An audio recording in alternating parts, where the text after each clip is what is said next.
The grocery store security footage was grainy, but clear enough to see my own face staring back at me, except I'd never been to a Whole Foods in Scottsdale, never bought $500 worth of organic groceries, and certainly never used the Amex Platinum card being swiped with my name on it.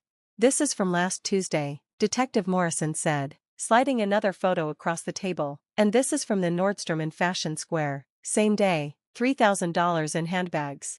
I stared at the images of myself, not myself, living a life I couldn't afford in a state I hadn't visited in 5 years. "That's not me." "We know," Morrison said gently, "your alibi checked out. You were responding to a domestic violence call in Brooklyn at the exact time these purchases were made. The question is, who knows you well enough to pull this off?" The answer sat like lead in my stomach, but I couldn't say it, not yet. I'd been a detective with the NYPD for 8 years, specializing in financial crimes. The irony wasn't lost on me. I spent my days catching identity thieves while someone was stealing mine with surgical precision. It started small, the way these things always do. A credit card I didn't apply for, a medical bill from a state I'd never lived in, easy enough to dispute, annoying but manageable. Then it escalated: mortgage applications, car loans, business credit lines for companies I'd never heard of. $400,000 in fraud, destroyed credit, ruined life. That became my mantra as I spent every off-duty hour trying to untangle the mess. My credit score plummeted from 800 to 420. I couldn't rent an apartment without a co-signer. The promotion I'd worked toward for 3 years got shelved because financial instability raised questions about judgment. "Maybe it's random," my partner, Detective Janet Chin, suggested during one of our late-night sessions trying to trace the fraud. "You see how sophisticated these rings are getting. But random thieves don't know your mother's real maiden name, the one she used before her first marriage, not the one on public records. They don't know your childhood dog was named Mr. Whiskers but you told everyone his name was Max because you were embarrassed. They don't use security questions with answers only family would know." "It's someone close," I finally admitted. "Someone who knows everything about me." Janet looked at me carefully. "How close?" "My sister Rebecca and I were born identical twins, 34 years ago in Queens. For the first 18 years of our lives, we were inseparable. Same face, same voice, same everything. Then our paths diverged sharply. I went to John Jay College of Criminal Justice. She went to Arizona State and never came back. I joined the force. She married young, divorced younger, married again. I saved every penny in cramped apartments. She posted Instagram stories from resorts I couldn't pronounce. We'd grown apart, that passive kind of distance where you still say love you at the end of phone calls but couldn't name each other's best friends. I knew she had twins with her second husband, that they lived somewhere in the Phoenix area, that she'd started some kind of lifestyle blog. She knew I was a cop, single, and married to the job, as she liked to say. The last time I'd seen her in person was at our father's funeral 3 years ago. She'd breezed in wearing designer sunglasses and grief like an accessory, collected her half of his modest life insurance, and flew back to Arizona the same day. "You should visit," she'd said at the airport. "The twins would love to meet their Aunt Samantha properly." Soon, I'd lied, knowing my detective's salary wouldn't stretch to cross-country trips. Now, staring at surveillance footage of my face attached to her body, spending money I didn't have on a life I couldn't afford, I wondered how long she'd been planning this. The investigation officially began when I walked into the Phoenix Police Department with a file 2 inches thick. Professional courtesy got me a meeting with their financial crimes unit, but I could see the skepticism in their eyes. "Identical twin sister? Convenient. We'll need more than your word," Detective Riley said carefully. "Family identity theft is complicated." "I'm a detective," I reminded him. "I know what you need." What they needed was proof Rebecca had been systematically using my identity. What I had was circumstantial evidence and a lifetime of knowing my sister's tells. She was my twin, I knew her like I knew myself, which, ironically, was the problem. The break came from an unexpected source: Facebook. Rebecca had blocked me years ago during some argument about her first divorce, but she hadn't blocked Janet, who'd sent a friend request out of curiosity. My partner became my window into my sister's life, and what we saw made everything click. "Sam," Janet called me over to her desk, laptop open. "Look at this."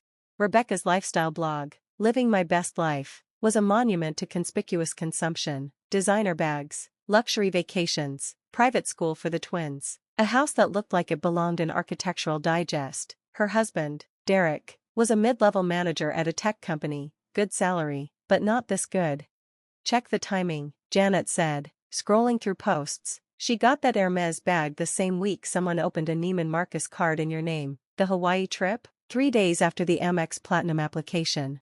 Every major purchase on her blog corresponded with fraudulent activity on my accounts. She wasn't just stealing my identity, she was documenting the crime in real time.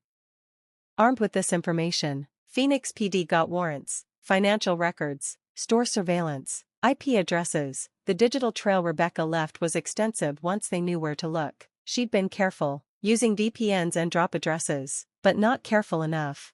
She had a system, Detective Riley told me, something like admiration in his voice. Credit cards to P.O. boxes, then closed before statements arrived. Online shopping with in-store pickup using fake IDs, with your face, of course. Even filed tax returns in your name to get refunds.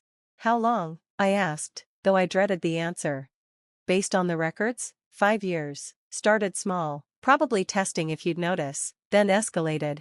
5 years. While I was testifying in court, she was destroying my credit. While I was working overtime to afford rent, she was financing her lifestyle with my identity. While I was protecting and serving, she was stealing and spending.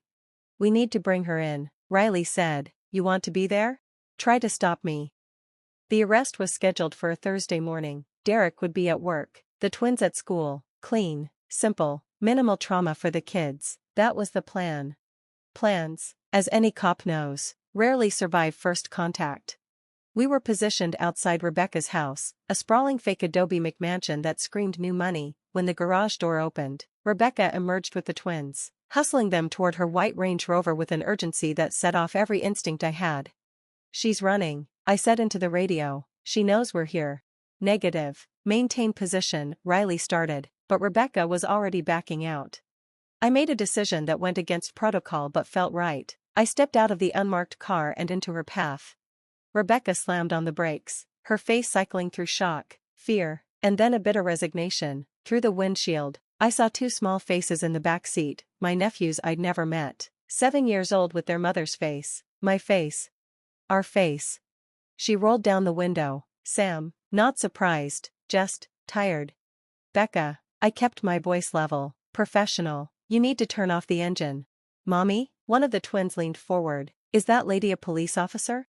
Until her twins saw my badge. Mommy, why is your twin a police officer? The words hung in the air like an accusation. Rebecca's hands tightened on the steering wheel as understanding dawned on her sons' faces. You have a twin? The other boy asked. Like us? The dominoes fell fast. Rebecca's carefully constructed lies, the separate lives she'd maintained, the fictional aunt who lived far away, it all crumbled in the face of 2 7-year-olds seeing double. Aiden, Ethan, everything's fine, Rebecca said, but her voice cracked. This is Aunt Samantha. The police officer aunt? Aiden asked. But you said she couldn't visit because she was too busy arresting bad guys. You said she didn't like kids, Ethan added, studying me with eyes that matched mine exactly. But she looks nice. She looks like you, Mommy. Detective Riley approached carefully, hand resting on his service weapon but not drawn. Mrs. Chen, we need you to step out of the vehicle. I can't, Rebecca whispered, and for a moment I saw my sister, really saw her, for the first time in years. Designer clothes couldn't hide the desperation, the knowledge that her house of cards was collapsing. The twins, I can't. I'll take care of them, I heard myself say. Riley shot me a look, but I continued. They don't need to see this. Let me take them inside. You? Rebecca laughed bitterly. You don't know anything about kids. You don't know anything about my life, about what I've had to do. What you've had to do. The anger I'd been suppressing for months bubbled up. You mean destroy my credit? Steal my identity? Commit federal crimes? I was surviving. You were shopping at Nordstrom with my name. Mommy? Ethan's voice was small. Why are you yelling? That stopped us both. These boys, my nephews, didn't deserve this. Whatever Rebecca had done, they were innocent. Riley, give us a minute, I said, please. He hesitated, then nodded. 2 minutes. I walked to the passenger side, opened the door, and looked at my sister. Tell me why, not the bullshit you're going to tell the lawyers. Tell me why you did this to me. Rebecca's perfectly applied makeup was running now, black rivulets of mascara marking trails down her cheeks. You wouldn't understand. Try me. Derek lost his job, 2 years into the fraud. He lost his job and didn't tell me for 6 months. He pretended to go to work every day while draining our savings. She laughed hollowly. The lifestyle blogger married to a fraud. Ironic, right? So you became one too? I had the blog, Sam, sponsors, readers who expected a certain life, the twins' school, the house, everything. I couldn't lose it all. I couldn't be the failure. So you made me one instead?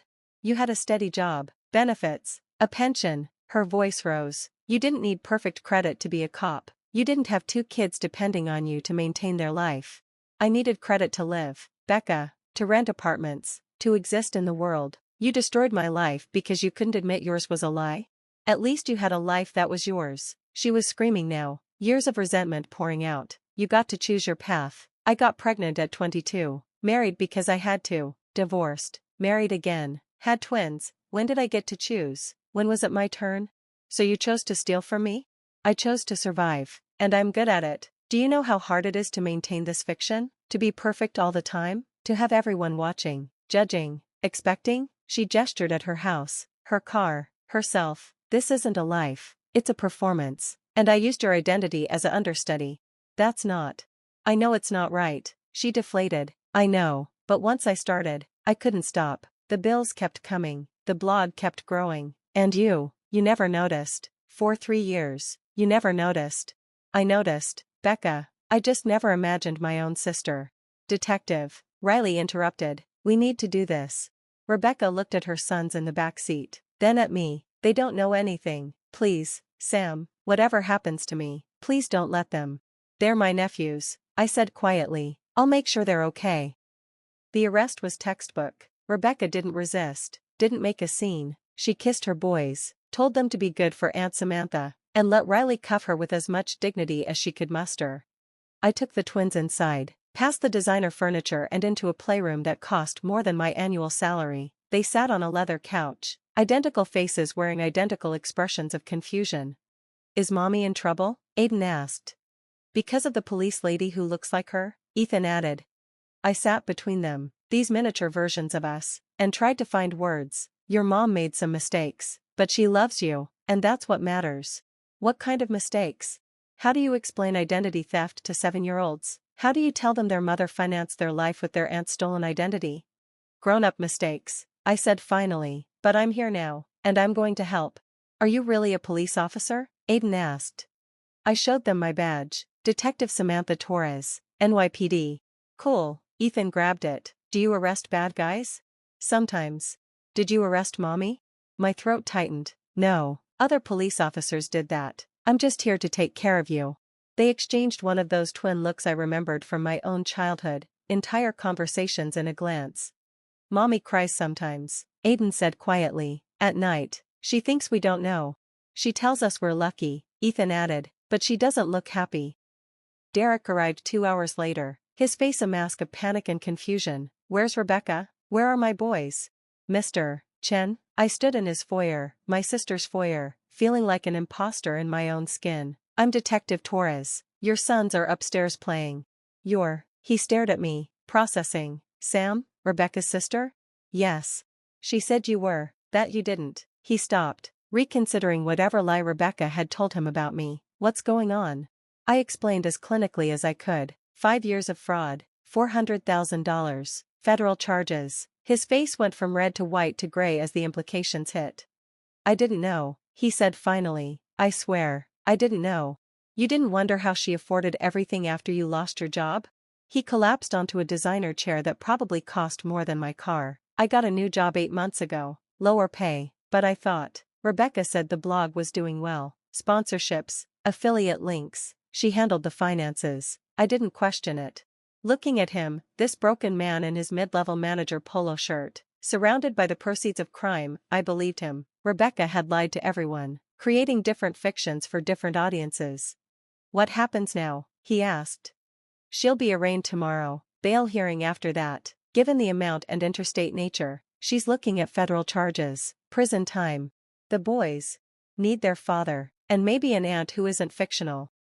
Rebecca was released on bail, restricted to house arrest with an ankle monitor. The blog disappeared overnight, sponsors fleeing the scandal. The house went on the market to pay for lawyers. The Range Rover was repossessed.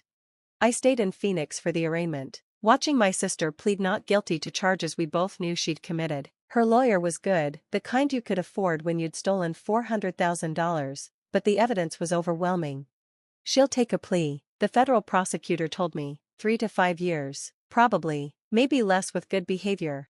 3 to 5 years, my twin, my other half, behind bars because she'd chosen my identity as her escape route. The night before I flew back to New York, Rebecca asked to see me. We sat in her emptying house, the furniture already tagged for auction, and tried to find words. "I'm sorry," she said. "I know it doesn't mean anything, but I'm sorry." "Why me, Becca? Of all the identities you could have stolen." "Because I knew you," she said simply, "every password, every security question, every detail, and because part of me wanted your life, the simplicity of it, just you, your job, your purpose." She laughed bitterly. "Turns out I couldn't even steal that right. My life wasn't simple, you made sure of that." "I know, I'm sorry, I'll pay you back." "With what?" I gestured at the empty spaces where furniture had been. "You spent it all on this performance." "The boys will be fine. Derek's sister is moving in to help, they'll adjust." "And us?" She looked at me with eyes identical to mine, seeing the gulf between us that no shared DNA could bridge. "What happens to us?" I thought about the 8-year-old girls we'd been, dressed identically, finishing each other's sentences. Then I thought about the detective I'd become and the criminal she'd chosen to be. "I don't know," I admitted. "I'll testify truthfully." After that, I shrugged. "Maybe we'll figure it out, maybe we won't." "I love you," she said quietly. "I know you don't believe that, but I do. You don't destroy someone you hate, you destroy someone whose life you want." I flew back to New York the next morning, leaving my sister to face the consequences of wanting my life so badly she'd tried to steal it. The fraud unit helped me untangle the financial mess, though my credit would take years to fully recover. The promotion I'd lost went to someone else, but there would be others.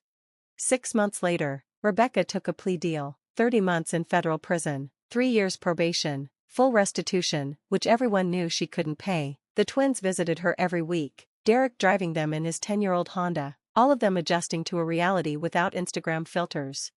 I visited once, flying back to Arizona on my own dime. We sat across from each other in the visiting room, wearing different uniforms now, hers orange, mine blue. "The boys ask about you," she said, "their detective aunt. Aiden wants to be a cop now. Maybe he'll be better at it than his mother was at being a criminal." She laughed, real laughter, not the performative kind from her blog days. "I was terrible at it, got caught by my own twin." "You got caught because you documented everything online. Criminal 101, don't post evidence." "See, I needed my detective sister's advice before turning to crime." We could joke because what else was there? She'd serve her time, rebuild some kind of life. I'd repair my credit, continue my career. The twins would grow up knowing their aunt the cop and their mother the cautionary tale. As I left the prison, I thought about identity, how we build it, how we protect it, how easily it can be stolen by someone who knows us best. Rebecca had taken my name, my credit, my financial future, but she couldn't steal the thing that mattered most, the person I'd chosen to become. $400,000 in fraud, destroyed credit, ruined life, all true, but I was still Detective Samantha Torres, NYPD, still the twin who'd chosen law over lawlessness. And sometimes, that's identity enough.